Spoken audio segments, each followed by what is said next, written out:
Best varicose wines చికిత్సనే పొందండి. నొప్పి లేని చికిత్స కోసం సంప్రదించండి ఎవిస్ హాస్పిటల్. నమస్తే రమగారు. నమస్తే జయ. రమగారు, పరువు హత్యలండి అడపాదడప అప్పుడప్పుడు వింటున్నాం. నిజం చెప్పాలంటే చాలా తక్కువగా వింటున్నాం. వినటం కూడా ఎట్లా జరుగుతుందంటే ఎక్కడైనా జరిగిందని వినగానే వెంటనే ఒక 4-5 వినేస్తాం.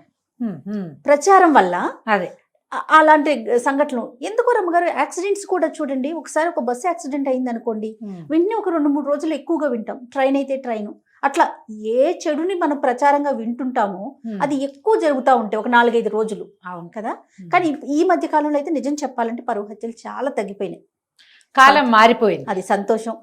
అయితే పూర్వకాలం కూడా ఇలాంటివి ఉండేవా? అసలు పరువు హత్య అనే ఇష్యూ ఉండేదా? ఎందుకంటే అప్పుడు మ్యారేజెస్ కూడా ఎక్కువ కదా. అవును. ఇప్పుడు మన కథల్లో నాకు అప్పుడప్పుడు పర్సనల్ గా గుర్తొచ్చిన పిల్లలు ఎక్కువ, పెళ్లిళ్ళు ఎక్కువ. సో ఇలాంటి పరువు హత్యలు, ఇలాంటి ఇష్యూస్ ఉండేవా? బయటకు వచ్చేవా? ఉండేవి. కొన్నిటికి ప్రచారం లభించేది, కొన్నిటికి లభించేది కాదు జయ. మేము స్కూల్లో ఉన్నప్పుడు, స్కూల్ అంటే 80s అనుకో, ఎర్లీ 80sలో బందర్లోనే ఒక విచిత్రమైన ఘటన. 2 వేరు జాతులు అమ్మాయి అబ్బాయి వెళ్ళిపోయారు. నాకు ఇంక ఏ వివరాలు తెలీదు, ఇవే జ్ఞాపకం నాకు. అమ్మాయి అబ్బాయి వెళ్ళిపోతే అమ్మాయి పేరెంట్స్ ఆ అబ్బాయి వాళ్ళ ఇంట్లో ఆడవాళ్ళకి చెవులు కోసేశారు జయ. అయ్యో. అబ్బాయి వెళ్ళిపోయాడు. వీళ్ళేం చేస్తారు? ఇలాంటి వెళ్ళిపోయిన వాడిని పట్టుకోవాలా, వాడిని ఎప్పుడో పట్టుకుని ఉండుంటారు. తర్వాత అతన్ని ఏం చేశారో నాకు తెలీదు. కానీ మేము స్కూల్లో ఉన్నప్పుడు మాత్రం, ఇది నేను బాగా 10th క్లాస్ పిల్లని కాదు, పెద్దదాన్ని కాదు, చిన్నపిల్ల, కొంచెం చిన్నపిల్లనే, 6th 7th క్లాసుల్లోనే అలా జరిగింది. అమ్మాయి అబ్బాయి వెళ్ళిపోయారు, ఎక్కడ వాళ్ళు. అతను బహుశా వేరే కులమో చిన్న కులమో ఏదో. అమ్మాయి తాలూకు వాళ్ళు చాలా మంచి గ్రాండియర్ ఇవి ఉన్నవాళ్ళు.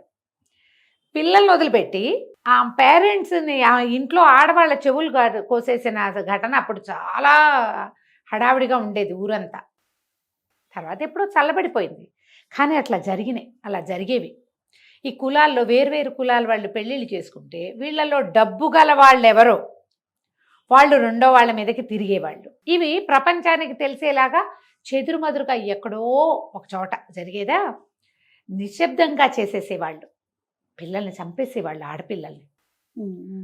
వీళ్ళే ఇళ్లలోనే, వీళ్ళ వల్ల, ఆడపిల్ల వల్ల తమ పరుగు పోతుందని పిల్లల్ని వదిలేయటము, చంపేయటము, పరమ నిశ్శబ్దంగా. అప్పుడు పోలీసులు ఇంత వ్యవహారాలు అవి ఉండేవి కాదు కదా. అసలు గుట్టు చప్పుడు కాకుండా చేసేసేవాళ్ళు. ఆ భయానికి ఆడపిల్లలు లొంగుండేవాళ్ళు. ఇప్పుడు ఒక మన జాతుల్లో, మన తెలుగు రాష్ట్రాల్లోనే కాదయ్య, ఇది మొత్తం ఇండియాలో అన్ని భాగాల్లోనూ ఈ కులమతాల వ్యత్యాసము, హెచ్చుతగ్గులు, ఆర్థిక బలము, అంగబలము ఉన్న వాళ్ళ ఐడియాలజీ వేరేగా ఉండేది. ఇదే కాకుండా అసలు డబ్బుకి వ్యవహారం ఏమీ లేకుండా కూడా చిన్న మామూలు కుటుంబాల్లో కూడా నలుగురిలో మాట పోయిందని పిల్లల్ని చంపేసేవాళ్ళు. లేకపోతే తమ పిల్లల నుంచి అవతల వాళ్ళు రెండో వాళ్ళని చంపేయటం మనం అదేగా చూసాం. అవునవును. తమ కూతుళ్ళని ఏం చేయరు, మగ పిల్లల్ని చేస్తారు వీళ్ళ డబ్బులతోటి. అవును. ఇప్పుడు ఒకటి చంపేసావు అనుకో, పోని ఏదో చేసావు, ఆ అబ్బాయితోటి తిరిగిన నీ కూతురు అతనితో కాపురం చేసింది, అతనితో సంతానం కన్నది, అసలు దాన్ని తీయగలవా? ఏమిటి నువ్వు చేసింది? ఆ కాపురం చేసిన కుర్రవాడిని చంపుతావు. ఈ కళంకము అని నువ్వు భావిస్తూ ఉంటే, వాళ్ళదేమీ కళంకం కాదు అని భావిస్తుంటే, ఆ కళంకిత అయిన కన్యాకుమారి మన దగ్గరే ఉంటుంది, అమ్మాయి మన దగ్గరే. అమ్మాయి జీవించి ఉండగా ఈ రెండో వాడిని చంపేయటం వల్ల ప్రయోజనం ఏ రకంగా వీళ్ళకి లభిస్తుందో మనకు ఎప్పటికీ అర్థం కాదు. నలుగురు అంట మెచ్చుకుంటారు, ఆహాహా నీ కూతురు జోలికి వచ్చిన వాడిని చంపేసి. కూతురు జోలికి వచ్చినప్పుడే చంపేస్తే ఓ రకం, అలాగా అది పిల్ల కాపరాలు కూడా చేసినాక, వాళ్ళ ఇంటికి వెళ్ళి ఉన్నాక. ఇప్పుడు పబ్లిక్ డొమైన్లలో పెట్టడం ఎక్కువైపోయింది కదా, ప్రపంచం అంతా తెలియజేసేస్తారు, పోలీస్ స్టేషన్లకు వెళ్ళిపోతారు, ఫేస్బుక్లో పెట్టేస్తారు, ఫోటోలు తీసుకుంటారు గందరగోళంగా. అందరి ఇళ్లలోనూ మన వాళ్ళ ఫోటోలు ఉంటాయి. ఇప్పుడు నువ్వు చంపేస్తే ఏమిటి, మీనింగ్లెస్ కదా. నీ జీవితం వృధా, వాళ్ళ జీవితం వృధా, అవతల వాళ్ళ కుటుంబం ఇది. నువ్వు సాధించిన ప్రయోజనం ఏదైనా ఉందా? ఇదివరకట్లాగా మీసాలు మెలేసి రాచపీనగా ఒంటరిగా పోదు ఇలాంటి మాటలు చెప్పుకోవడానికి, సామెతలు ఉన్నాయని అవి చెప్పుకోవడానికి ఇప్పుడు అవకాశం లేదు. కాలం అది అసలు కానే కాదు కదా. కానీ ఇప్పటికీ కూడా మనం నార్త్ ఇండియాలో కూడా అప్పుడప్పుడు పేపర్లలో చూస్తూ ఉంటాం ఈ పరువు హత్యలు. ప్రేమ కోసం హత్యలు. ఎప్పుడో చదివిన కథ జయ. కళ్యాణ సుందరి జగన్నాథ్ అని ఒక రైటరు, చాలా పెద్దవారు. నాకు గుర్తుండి 2000 దశకంలో మొదట్లోనే వారు స్వర్గస్థులు అయి ఉంటారు కళ్యాణ సుందరి గారు. అలరాస పుట్టిళ్ళు పేరుతోటి ఒక బుక్ ప్రింట్ చేశారు. ఆవిడ కథలు అక్కడక్కడ చదివాము. ఆ అలరాస పుట్టిళ్ళు మళ్ళీ మొన్న నేను బుక్ ఫెయిర్లో కొనుక్కున్నాను. ఆ పుస్తకం నా దగ్గర ఉండాలి, మిస్ అయిపోయిందని. అందులో ఒక కథ చాలా నచ్చుతుంది. నచ్చటం అంటే గుర్తొస్తూ ఉంటుంది అనమాట. కథ ఇష్టం అని కాదు, అది ఆవిడ కథ రాసే విధానం బాగుంటుంది. ఒక పల్లెటూరుని, ఒక రకరకాల విషయాలని టచ్ చేస్తూ తీసుకెళ్తారు. అందులో ఆవిడ అలరాస పుట్టిళ్ళు కథే ఇది. ఒక రాజుగారి అమ్మాయి, ఒక రాజుల కుటుంబం. ముందు 4-5 అన్నదమ్ములు, ఒక ఆడపిల్ల పుట్టాక తల్లి గతిస్తే తండ్రి ఇంకో వివాహం చేసుకున్నారు. అప్పుడు జరిగేదేగా. తర్వాత చెల్లెళ్ళు కూడా ఉన్నారు. ఓకే. ఈ మొదట చెల్లెలు అమ్మాయి గురించిన కథ రాస్తారనమాట. ఇది ఎవరు ఎలా రాస్తారు ఆ స్టోరీ? ఎవరికైనా పుస్తకం దొరికితే అలరాస పుట్టిళ్ళు పేరుతోటి కళ్యాణ సుందరి జగన్నాథ్ గారు రాసిన ఈ పుస్తకం కొనుక్కోండి. ఈ బుక్ ఇలాంటి కథలు, తెలుగు కథలు చదవాలన్న ఆసక్తి ఉన్న ప్రతి వారి దగ్గర ఉండవలసిన పుస్తకం అది. తప్పకుండా ఉండవలసిన కథలు కూడా 62లో రాయబడింది జయ ఈ కథ. మీరు బుక్ తెచ్చినట్లున్నారు, ఒకసారి చూపిస్తారా మనం ప్రేక్షకులకి? కొత్తగా కొన్నాను కదా. అవునవును. అలరాస పుట్టిల్లు అంటే ఏంటి అమ్మగారు? అలరాస అంటే ఏంటి? అలా రాజుగారి లోగిళ్ళు అని. రాస అంటే అలరాస అంటే ఆనాటి రాజులు అని. ఇదే పుస్తకం. ఇది పాత బుక్ ఉండేది నా దగ్గర. ఎప్పుడో నేను 2005లోనో 7లోనో కొనుక్కున్నా ఒక పుస్తకం. అప్పుడు కూడా బుక్ ఫెయిర్లోనే. ఎవరెవరికో వాళ్ళకి వీళ్ళకి పుస్తకాలు ఇచ్చేస్తూ ఉంటాను. కొన్ని అలా వెళ్ళిపోయినాయి.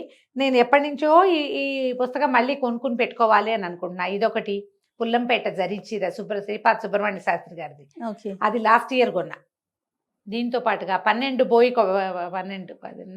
బోయ కొట్టములు అనేటువంటి అదొక పుస్తకం. అవి కొన్ని ప్రత్యేకంగా ఉంచుకోవాలి, అప్పుడప్పుడు చదవడానికి బాగుంటాయి. ఇట్లు మీ విధేయుడు చెప్పాయి కదా నేను, బారాగోపాటి రామ్ గోపాలం గారిది. దాంట్లో ఇదిగో పుస్తకం చూపిస్తున్నా కదా మీరు. ఎక్కడ పంజరం నుంచి ఎగిరిపోతున్న ఒక పక్షి కనిపిస్తూ ఉంటుంది.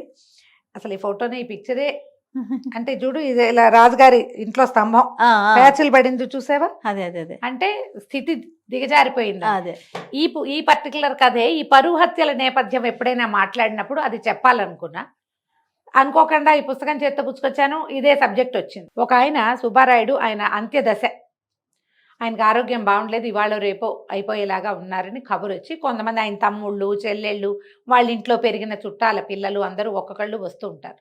ఆ వచ్చే వాళ్ళల్లో బాగా పెద్దదైన 50 సంవత్సరాలు దాటిన అక్కమ్మ అనే ఆవిడ వస్తుంది. ఆవిడ వచ్చాక చూస్తే మొత్తం బిల్డింగ్ అంతా పాతబడిపోయి, అక్కడక్కడ రాళ్ళు లేచిపోయి, వాళ్ళ దీన స్థితి ఏంటి, పూర్వపు గ్రాండియరు ఇవాళ కోల్పోయింది. అది ఒక 2 పేజీల్లో రాస్తారు జయ. మనం ఎన్ని దివాణాలు, ఎన్ని ఇళ్ళు, ఎన్ని రాచకుటుంబాలు, ఎంతమంది పెద్ద పెద్ద వాళ్ళ కుటుంబాలు ఇప్పుడు తరిగిపోయిన సంపద కలిగినవి జ్ఞాపకం వస్తాయి. మన కజిన్స్లో, మన చుట్టాల్లో, మన తాతలు మామలు జ్ఞాపకం వస్తారు అది చదువుతుంటే. పల్లెటూళ్ళల్లో పాతగా అయిపోయిన ఇళ్ళు, ఫ్యామిలీ అంతా బయటికి వెళ్ళిపోతారు. దీనికి ఆల్లా పాలనా చూసేవాళ్ళు ఎవరు ఉండరు. ఒకప్పుడు ఇక్కడ కొన్ని లక్షల రూపాయల డబ్బు ఉండేది, 100 నవర్సుల బంగారం ఉండేది, 100 కొద్ది బస్తాల ధాన్యం ఉండేది, 10ల సంఖ్యలో పాలేళ్ళు ఉండేవాళ్ళు, వాళ్ళ మీద తినే కుటుంబాలు 25-30 ఉండేవి, ఆడపిల్లలు యువరాణుల్లాగా ఉండేవాళ్ళు, చక్కటి సంబంధాలు చేసుకునేవాళ్ళు. బయట నుంచి యువరాణులు ఎంతమంది ఈ ఇంటి కోడళ్ళుగా వచ్చుంటారు.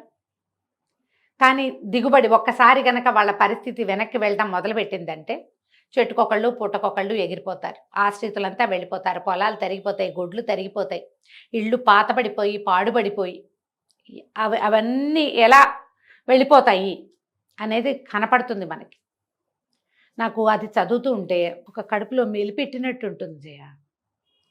దాన్ని చూసి రాసిన వారి మానసిక స్థితి ఆలోచించు అసలు. అవునండి, అది స్పష్టంగా తెలిసి దాన్ని అనుభవించి రాయగలిగిన వాళ్ళు, అనుభవించిన వాళ్ళ మానసిక స్థితి అసలు చెప్పలేం కదా, వర్ణనాతీతంగా ఉంటుంది. చాలా బాగా రాస్తారు. ఎంత హాయైన భాష, ఎంత చక్కటి మాటలు రాస్తారో, పదాలు ఎంత బాగుంటాయో. అయితే ఆవిడ వచ్చేసరికల్లా వాళ్ళ అన్నయ్య, ఆ అక్కమ్మ అనే ఆవిడ, ఆ ఇంటి ఆశ్రితుల కుటుంబంలో పిల్ల. ఆయన్ని పలకరిస్తుంది. ఆయన సత్యవతి వచ్చిందా అని అడిగి సత్యవతి అంటాడు చేయి పట్టుకోగానే. కానీ నువ్వా అక్కమ్మ అంటాడు, గుర్తుపడతాడు. సత్యవతి రాలేదా అని అడుగుతూ ఉంటాడు. ఈవిడ బయటకు వచ్చి ఇక ఒక పని మనిషి ఎవరో ఉంటుంది, ఒక పని ఆవిడ సహాయం చేసే ఆవిడ వచ్చి యువతలకు వచ్చి కూర్చుంటారు. వదిన గారు కూడా బాగా ఇదిగానే ఉంటుంది. చిన్నన్నయ్య వస్తాడు, వాళ్ళు వస్తారు, వీళ్ళు వస్తారు, మాట్లాడుకుంటారు. అందరూ సుమారైన స్థితిలోనే ఉన్నారు. వాళ్ళలో ఘనతగా ఉన్న వాళ్ళు ఎవరు లేరు. ఈవిడ సామాన్యంగానే ఉంటుంది. వీళ్ళ సంపద అంతా ఎలాంటి సంపద, ఎంత గొప్ప మనిషి, ఈయన ఎంత మెత్తని గుండె, ఎంత గొప్పవాడు, అవి మాట్లాడుకుంటారు. ఆ అమ్మాయి చెప్తుంది, ఆ చంద్రాయి అంటారు ఆ దాసి ఆవిడ, అవి ఇవి మాట్లాడుతుంది. సత్యవతమ్మ పెళ్లితోటే వీళ్ళ స్థితి అంతా పాడైపోయింది అని చెప్పుకుంటారు. ఆ సత్యవతి గుర్తొస్తుంది అక్కమ్మ గారికి. ఆ సత్యవతి సుబ్బారాయుడు గారి చెల్లెలు. ఓహో. ఆ అమ్మాయి పుట్టినప్పుడు తల్లి పోతే ఈ అక్కమ్మ గారి తల్లి ఆ పిల్లకు కూడా పాలిచ్చింది. వీరిద్దరూ ఒకే వయసు వాళ్ళు, కలిసే పెరిగారు. అయితే ఆ సత్యవతి గారికి పెళ్ళైపోతుంది, సత్యవతమ్మ అనే అమ్మాయికి. ఆ పిల్లకి 7-8 సంవత్సరాల వయసు ఉన్నప్పుడు వీళ్ళ ఇంట్లోకి ఒక కుర్రాడు వస్తాడు, చెంగల్రాయుడు పేరుతోటి. వీళ్ళ రాచవంశమే ఎవరో. తండ్రి చనిపోతాడు, సడన్గా తండ్రి చనిపోతే కుర్రాడు ఒక్కడే మిగిలిపోతే ఆ ఊరు వాళ్ళు, మీ వాళ్ళేనండి, కొంచెం చూసుకోండి అబ్బాయినంటే ఆ తండ్రికి అంత్యక్రియలు చేయించి ఆ కుర్రాడిని ఇంట్లో పెట్టుకుంటారు. ఈ సత్యవతి వీళ్ళకంటే అతను ఒక 5-6 సంవత్సరాలు పెద్దవాడు. ఎట్లాగో ఈ పిల్లకి అతనికి మంచి స్నేహం కలుస్తుంది. మొదటి రోజు నుంచి సత్యవతి కొంచెం మెత్తటి మనసు కలిగింది. ఆ అబ్బాయికి దెబ్బలు తగిలితే ఏదో తడిబట్టిచ్చి చూస్తుంది. ఈయనకి ఆడపిల్లలు బయటికి రాకూడదు, ఆడవాళ్ళు ఇలా ఉండకూడదు, అలా ఆ కాలం అంతా వాళ్ళకి ఘోష అవి నడిచేవి. ఇప్పుడు ఒక 100 సంవత్సరాలు 150 సంవత్సరాల క్రితం రాచ కుటుంబాల్లో మర్యాదలు ఎట్లా ఉండేవి, మగవాళ్ళు ఎలా ఉండేవాళ్ళు, ఆడపిల్లలకి ఏ రకమైన అద్దు ఆపు ఉండేది, అవి కనపడుతూ ఉంటాయి. ఈ చెంగల్రాయుడు ఈ పిల్ల కోసం పువ్వులు తెస్తాడు. ఎక్కడో చిలక పిల్ల కనపడితే ఆ చిలకను తెచ్చి ఆ పిల్లకి అప్పచెప్తాడు. చిలకని పెంచుతుంది. వీళ్ళిద్దరికీ స్నేహం కలుస్తోందని వదిన గారు గుర్తించి అన్నగారికి అప్పచెప్తుంది. ఆ కుర్రాడితో అమ్మాయి స్నేహం చేస్తోంది అని. వీళ్ళిద్దరూ మనసు ఇచ్చి పుచ్చుకుంటారు, కలిసి జీవించాలనుకుంటారు. అప్పటికే 14-16 ఏళ్ళు ఉంటాయి అమ్మాయికి, అంతకంటే వయసు ఉండదు. అదే అతను 23-24 ఏళ్ళ వాడు అయి ఉంటాడు. ఆయన ఏ వాక్యాలు చెప్పకుండా ఆ అబ్బాయి వెళ్ళిపోయాడని రాస్తారు జయ. ఎంత జరుగుంటుందో గ్రంథం బయటికి రాదు. అతను ఉత్తరీయంతో కళ్ళద్దుకుంటూ వాళ్ళ ఇల్లు దాటి వెళ్ళిపోతాడు. ఆ అబ్బాయి వెనకాల పరిగెత్తుకుంటూ వెళ్తుంది అమ్మాయి. సింపుల్ వాక్యాలతో రాస్తారు. ఒక అద్భుతమైన రొమాంటిక్ దాన్ని, అంటే ఏమంటారు, అపారమైన ప్రేమ కలిగిన ఒక జంట గురించి చిన్న వాక్యాలతోటి ఏం జరిగింది రాయకుండా రాస్తారు. నాకు ఆ గోప్యత చాలా ఇష్టం కళ్యాణ్ సుందర్ గారి దగ్గర. అదే ఆవిడ ప్రతిభ. ఎక్కువ హడావిడి చెయ్యరు, కానీ అక్కడ ఏం జరిగిందో మన బుద్ధికి, మన మనసుకి, మన ఊహకి వదిలేసి రాస్తారు. వెనకాల పరిగెట్టి వెళ్తుంది. తర్వాత వీళ్ళు పిల్ల కోసం వెతుక్కుంటారు. ఎక్కడో కనపడుతుంది. ఆ అమ్మాయి చేతిలో ఒక ఉత్తరీయం, తడిసిపోయిన ఉత్తరీయం ఉంటుంది. అది చెంగల్రాయుడిది. ఈ అక్కమ్మే చూసి ఉత్తరీయం దాచేసి పిల్లని తీసుకొచ్చేస్తుంది వెనక్కి. వీళ్ళిద్దరూ ఒక పెద్ద జంట పాదాలు, చిన్న జంట పాదాలు నడిచినట్టు కూడా కనపడితే పాదాలు కూడా ఈ అక్కమ్మే తుడిచేస్తుంది. అతని వెనకాల ఈ అమ్మాయి వెళ్ళింది అని ఎవరికీ తెలియనివ్వదు. కానీ ఊళ్ళో కాస్తా కుస్తా చెప్పుకుంటారు. ఈ లోపల ఈ పిల్లకి పెళ్లి చేస్తారు. పెళ్లి సంబంధం కుదిర్చేస్తారు.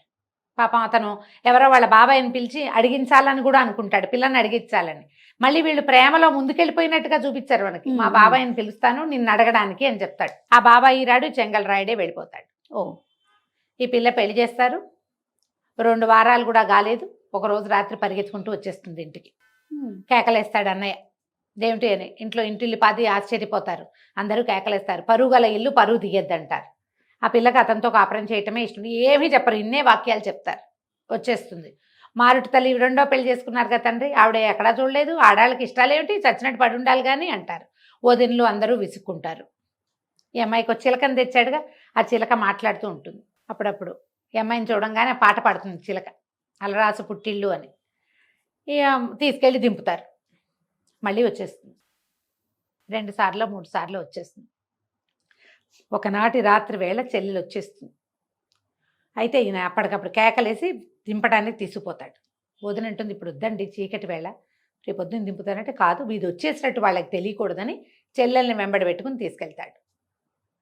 తెల్లవారేసరికల్లా మీ అమ్మాయి ఎక్కడుంది, మీ ఇంటికి వచ్చిందా అని వాళ్ళ దగ్గరికి వార్త వస్తుంది. నేను వాళ్ళ వాకిట్లో దింపానంటాడు అన్నయ్య. వాకిట్లో నుంచి చెల్లెలు ఎక్కడికో వెళ్ళిపోయిందంటారు. తోటలు దొడ్లు అవి నూతులు గాలించారు, ఎక్కడా ఆమె శవం దొరకలేదు. అమ్మాయే మాయమైపోయిందని చెప్పుకుంటారు. ఈ లోపల ఈ అక్కమ్మ మరిది రంగూన్లో చెంగల్రాయుడు కనపడ్డాడని వార్త తెస్తాడు. ముందే వచ్చింది వార్త. బహుశా ఈ అమ్మాయి అతనితో వెళ్ళిపోయి అలా ఏవో చెప్పుకుంటారు. ఏం చెప్పుకున్నారో ఎవరికీ తెలీదు. వీళ్ళు పరువు పోయింది అనుకుంటారు. క్రమంగా వీళ్ళ సంపద అంతా తగ్గిపోయింది. సుబ్బారాయుడు నిశ్శబ్దంగా అయిపోయాడు. చెల్లెలు కనబడడం మానేసిన తర్వాత అతను కామ్గా అయిపోయాడు. తండ్రి దిగులు పడి 3-4 నెలల్లో చాలించుకున్నాడు. ఎట్లాగోట్లా మారుటు తల్లికి పుట్టిన 3-4 చెల్లెళ్ళకి ఏదో చిన్నపన్న సంబంధాలు చూసి చేశారు. తమ్ముళ్ళు కూడా క్రమంగా ఈ ఆస్తి అంతా తరిగిపోయింది. గొడ్లు ఒకటొకటి ఇదైపోయినాయి. ఆ రాస్తారు ఒకటి కారెద్దు, ఒక కారు దున్నపోతుంది వాళ్ళ దగ్గర. ఈయన్ని చూస్తే చాలు పగ. ఆ సుబ్బారాయుడిని చూసేసరికల్లా అది ఒప్పుకోదు. అది విచిత్రంగా ఎవ్వరికీ లొంగని ఆ దున్న చెంగల్రాయుడికి లొంగేది. అతను వెళ్ళిపోయాక ఈయన మీద పగబట్టేసింది అది. ఈయన చూస్తే చాలు రంకేయటం, కాలు దువ్వటం, మీదకి దూకేస్తానన్నట్టుగా ప్రవర్తించేది. అతను ఉండగా అతనితోటి బాగా ఉండేది. ఆయన వెళ్ళాక ఇది వింటలేదండి మాట అంటారు. ఊరుకుంటాడు. ఈయన పంపించేశాడు. ఎలా పంపించాడు అనేది ఒక్క వాక్యం రాయారు జయ. అసలు ఆవిడ ప్రతిభ ఏమిటో కానీ మనకి ఆ లోపల జరిగినది ఆ మెలిపెట్టే నొప్పి పాఠకుడికి తెలుస్తుంది. మనం ఫీల్ అవుతాం. అది అదేలేండి, వాక్యాల్లో ఉండదు. వాక్యం రాయరు. అసలు చాలా అద్భుతంగా అనిపిస్తుంది అది. నేను ఇవాళ కాదు ఎప్పుడో చదివాను కదా. అదే ఆ రోజు నుంచి నాకు ఆ లోపల అది అలా ఉందన్నమాట. ఎంత బాగా రాయగలిగారు. ఎంత అసలు చెప్పకుండా చెప్పటం. ఈ చిలకని తెచ్చారా, చిలక కూడా అలాగే ఉండిపోతుంది. తిండి తింటాం మానేసి ఏం పెట్టినా తిందు. తర్వాత ఒకరోజు ఆ చిలక కాస్త అయిపోతుంది. జరిగిపోయింది. తర్వాత ఎవరి దారిని వాళ్ళ ఇళ్లలో అన్నదమ్ములందరూ వెళ్ళిపోయారు. ఆ సుబ్బారాయుడు మాత్రం ఆ పెద్దవాడైపోయాడు. భార్య, ఆయన, పిల్లలు కూడా లెక్కలు వచ్చి ఎవరి దారిని వాళ్ళు వెళ్ళిపోయారు. అందరికీ మనవలు ఇలవలు పుట్టేశారు. ఒక్కొక్కళ్ళు చేరారు. ఈ కథ ఈవిడికి జ్ఞాపకం వస్తుంది అక్కమ్మకి. ఏమైపోయిందో సత్యవతి. కొన్నాళ్ళకి చెంగల్రాయుడికి జ్వరం వచ్చి అనారోగ్యంతో పోయాడని కబురు కూడా వచ్చింది. మరి సత్యవతి ఏమైంది భగవంతుడికి తెలుసు. కథ నడిచిపోతుంది. అందరూ చుట్టాలు చేరతారు. అమ్మ ఇంకేముంది అయ్యగారు అయిపోయారు అన్నారు. అందరూ వెళ్ళారు. వెళ్ళేసరికల్లా మళ్ళీ అక్కమ్మ మళ్ళీ ఆయన దగ్గరికి వెళ్తుంది. సత్యవతి వచ్చిందా అని అడిగాడు చేయించుకుని. వస్తుంది అన్నయ్య అనేది. ఇంకేం వస్తుంది సత్యవతి, నేనే తోసేసా గోన్లేరులోకి అని చెప్తాడు. ఆ రోజున బల్లకట్టుకి కన్నడు లేడు, బల్లకట్టు కట్టేవాడు లేడు. నేనే బల్లకట్టు వేశా. బల్లకట్టు మీద కూర్చున్న చెల్లెల్ని గోనెరేరులోకి తోసేశాడు ఆయన. పరువు తీసేసింది చెల్లెలని. నదిలోకి రమ్మగారు ఏరు వెళ్ళిపోయి ఉంటుంది. ఏ సముద్రంలో కలిసిపోయిందో ఆ చెల్లెలు. ఒక్క వాక్యంలో చెప్తారు జయ. ఈ కథ అంతా నడుస్తుందా మనకి మొదటి నుంచి. ఈ సత్యవతి ఏమైందా అనిపిస్తూ ఉంటుంది. కథ సగం గడిచేసరికల్లా సత్యవతి లేదు, మాయమైంది. ఏమైంది సత్యవతి?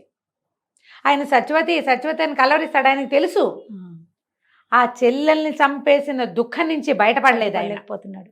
ఎప్పుడైతే ఆ పిల్లని చేసేసాడో వీళ్ళ సంపద అంతా తరిగిపోవటం వల్ల. సత్యవతమ్మ పెళ్ళయింది, వీళ్ళ సంపద తరిగిపోయింది. పెళ్ళవడం వల్ల కాదు. ఆ అమ్మాయి ఆ చెంగల్రాయుడి మీద మనసు పెట్టుకుని అత్తవారింట్లో కాపురం చేయటం లేదనుకుంటాడు. పరువు పోల వాళ్ళందరి ముందు దింపొచ్చానని చెప్పాడు. కానీ కాదు, ఆ గోన్లేరులోనే ఆ ఏట్లోనే చెల్లెల్ని నేనే తోసేసాను. మునిగిపోయింది.